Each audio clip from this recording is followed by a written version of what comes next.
When it comes to archaeological discoveries, Norfolk has some of the most fertile land in the country. In the parish of Wood Darling, detecting partners Pat Buckley and Andy Carter have a friendly rivalry that's helped them add hundreds of finds to the county's tally. Honestly, you do wind him up a lot. Yeah, but he enjoys it, otherwise he wouldn't turn up, would he?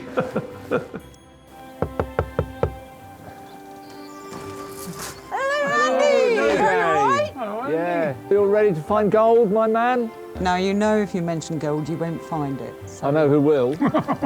We'll see you later. I'll have the gold and he'll have the rubbish. Yes, take Cheers, care. Sally. Come on, I'll mate. take care of him. Pat's wife, Sally, is a detectorist herself. I don't spend so much time with Pat detectoring because he likes to go out mainly with Andy. Two's company, three's a crowd. Today, retired scientist Andy and painter and decorator Pat have a new field to search. It looks quite promising, Pat. Are you feeling lucky? Yes, I always am. Over there looks good. Yeah, well, you can go that way then. Yeah. I'll go this way. If I find anything, I'll give you a call. Don't bother.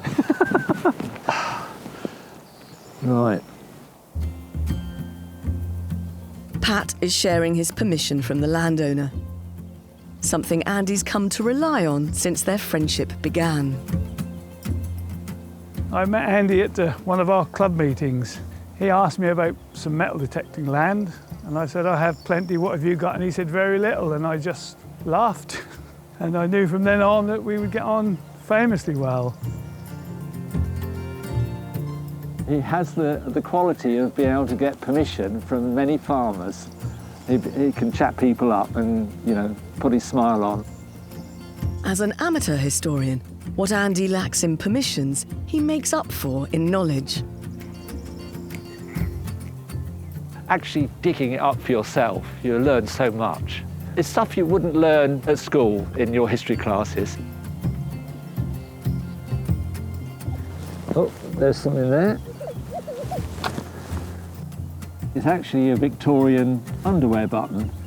Up until about the 1850s, they would manure the fields around here by shredding up linen and cotton underwear and throw it on the fields. They rotted down, and unfortunately for us, they didn't take off the hundreds of little metal buttons that give a signal very similar to a coin. It's absolutely worthless, but it tells you at least the Victorians were here. Today's find might be of little value, but Andy's recently found an object with a much richer history. I found a gold leopard, a very rare gold coin from the reign of Edward III. I was in shock, really, because it never happens. And I did what's obligatory in this situation. I put everything down and I did the gold dance around the hole. Once his gold dance was over, Andy personally delivered his leopard to the British Museum, where curator Barry Cook is compiling the treasure report for the Norfolk coroner. The leopard was a strong representation of King Edward III. There are now 5 in the world. This is the 5th. Wow. As one of the rarest coins ever minted, the head of the Portable Antiquities Scheme, Professor Michael Lewis, and Senior Treasure Registrar Ian Richardson are keen to see it for themselves. So if you look closely, you can see a design of a leopard with a whacking great shield on his back. Oh yeah, I can see the shield of England and France.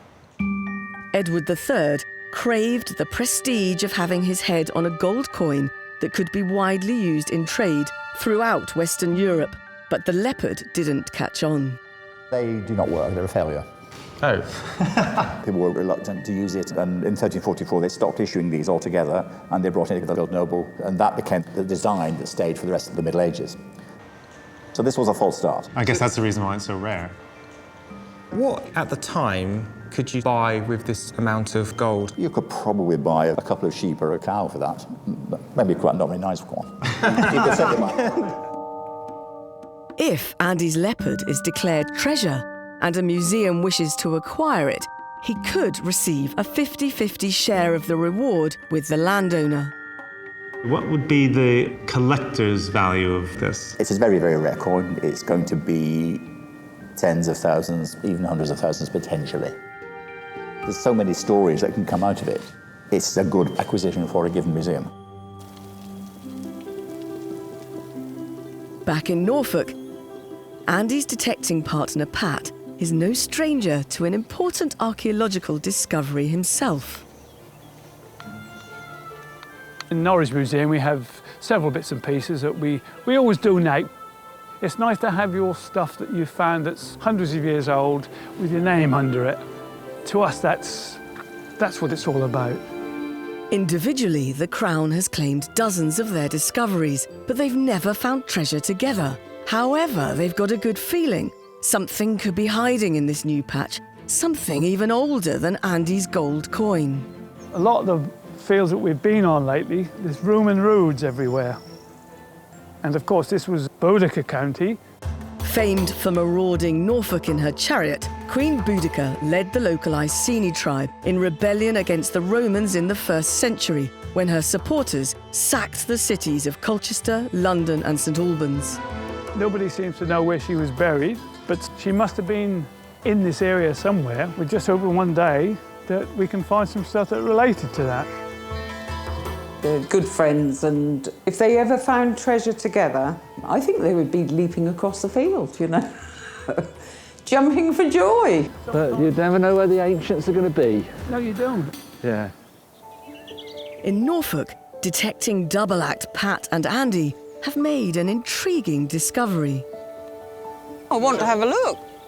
Come on, get them out. What on earth they are, I have no idea. You know. They're hoping Pat's wife Sally can help them solve the mystery. Where did you find these? So there was this drainage ditch. They're clearly from their style, the Iron Age. And Yeah, we know definitely. that the Iron Age people like to deposit things in boggy places. Haven't they kept so well? Well, it's probably anaerobic mud down there. It's very peaty and stinky, because I know, because I went down in the ditch looking for more stuff. Do you think it's horse harnesses or something like that?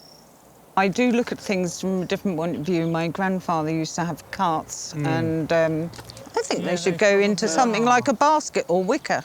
Yes, through the weave of a wicker basket or something. Absolutely. Like perhaps the cab, if that's what it's called, of a chariot.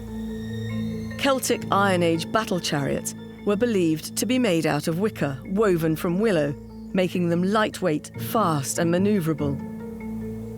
Julius Caesar's own written reports of the Gallic Wars recount Britons driving all over the battlefield in chariots, creating terror in the Roman ranks.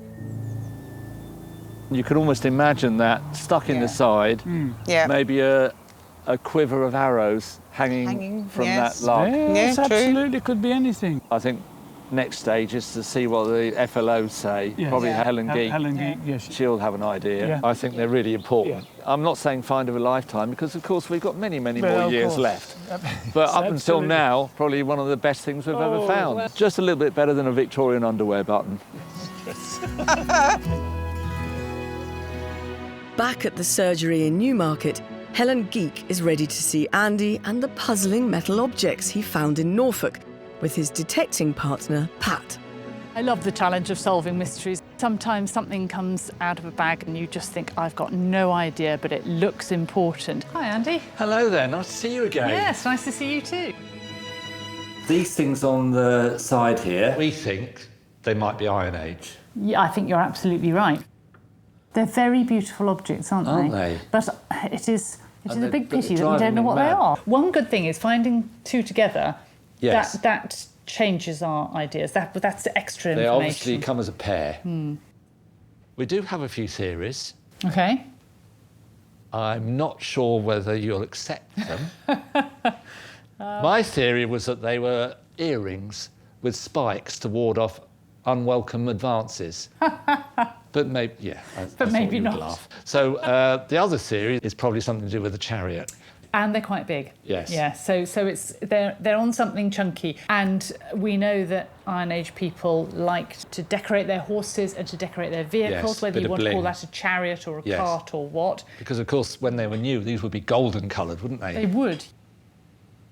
We keep saying Iron Age, but we have to think about what we mean by Iron Age, because these are not, they're not early Iron Age. And in Norfolk, the Iron Age really goes up to the age of Boudica. But this is, it's literally the middle of nowhere. Well, you say it's the middle of nowhere, but it's actually right in the middle of the Iceni kingdom. Could these possibly be Boudica charging up and down the lanes of Norfolk in her chariot? Well, the thing about an Iron Age kingdom is that to keep control, you have to go and be seen, so she'd have been forever on the move. Forever on the move, maybe in something decorated with something like these. Goodness gracious, It's she the might even right have touched date, those. it's the right place. We might be 100 years out. It might be Oh, I don't think a couple so, of no. kings before. I feel Boudican revolt now. Feel it You don't feel- inside. The odd thing is these spikes. I want to go back to this business of what they're for. They've been driving me mad. They're too fat to stick in wood or leather, aren't they? What we really need to do is to find an Iron Age harness and chariot specialist. And there are plenty of them about.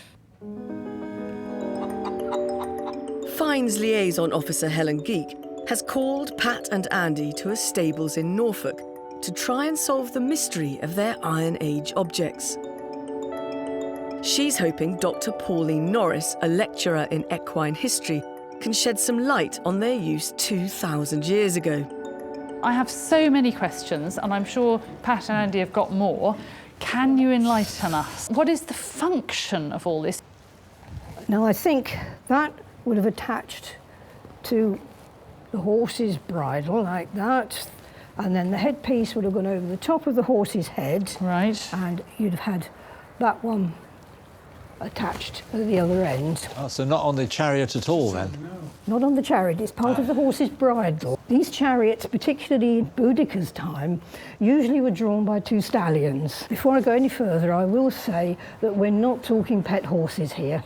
We're talking war horses, machines. yes. In the heat of battle, you can imagine things got pretty out of control. You'd need something very stiff to control them. These things are called prickers, and they point inwards. Oh dear.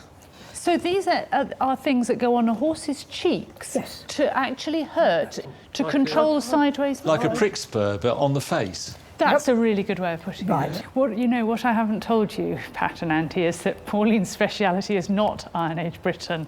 It's ancient Egypt. Pauline's expertise has led her to notice spiky similarities to a horse bit on display in Oxford's Ashmolean Museum, and was once used to steer a horse pulling an Egyptian chariot 3,500 years ago. So you're telling us that the same piece of apparatus was used almost unchanged for 1,000 to 2,000 years? Yes, from the Middle East through Europe, throughout the Iron Age, up until 5 AD when the Chinese invented the collar. Everybody seems to have used this yoke system. It seems the Iron Age mystery is solved, and detecting pals Pat and Andy have finally found treasure together. So not only is it a joint effort, it's an amazing story as Oh, well. yes, absolutely. Between us to find these two historical items, wow. Though the prickers are base, not precious metal, as prehistoric objects, they fall under the Treasure Act, and Norwich Castle Museum is interested in acquiring them. Can you imagine walking into Norwich Castle Museum, the Boudica Gallery, Yes. and there's this replica of a horse, and there's our two chariot fittings either side of its head. If ever that comes about, that would be absolutely and maybe a amazing. little plaque with our names on. I'm thinking gold, but it's not about that, of course, is it? It's for our contribution to history. Absolutely right. Yeah, maybe a large plaque. You're going over the top now.